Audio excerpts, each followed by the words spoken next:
ఏపీపై మొంతా తుఫాన్ ప్రళయ భీకరంగా విరుచుకుపడింది. కాకినాడ మచిలీపట్నం మధ్య అంతర్వేదిపాలెం సమీపంలో తీరం తాకిన తుఫాన్ అర్ధరాత్రి సమయంలో మచిలీపట్నం కాకినాడ మధ్య నరసాపురం సమీపంలో తీరం దాటింది. తీరం తాకిన తుఫాన్ తీరం దాటేందుకు దాదాపు 4 గంటల సమయం పట్టింది. ఈ సమయంలో ఏపీలో భారీ నుంచి అతి భారీ వర్షాలు కురిశాయి.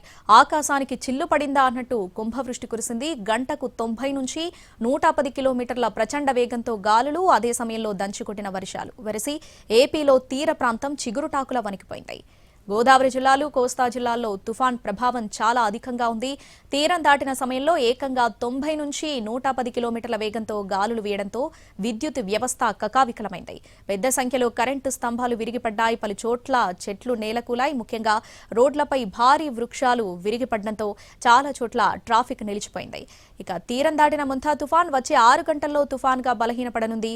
దీని ప్రభావంతో నేడు శ్రీకాకుళం, విజయనగరం, మన్యం, అల్లూరి, విశాఖ, అనకాపల్లి, ఏలూరు, కృష్ణా, ఎన్టీఆర్, గుంటూరు, బాపట్ల, పల్నాడు జిల్లాల్లో అక్కడక్కడ భారీ వర్షాలు కురుస్తున్నాయి. ఇక కాకినాడ, కోనసీమ, తూర్పు గోదావరి, పశ్చిమ గోదావరి, ప్రకాశం, నెల్లూరు, కర్నూలు, నంద్యాల, అనంతపురం జిల్లాల్లో అక్కడక్కడ మోస్తరు నుంచి భారీ వర్షాలు కురిసే పరిస్థితులున్నాయని వాతావరణ శాఖ చెబుతోంది.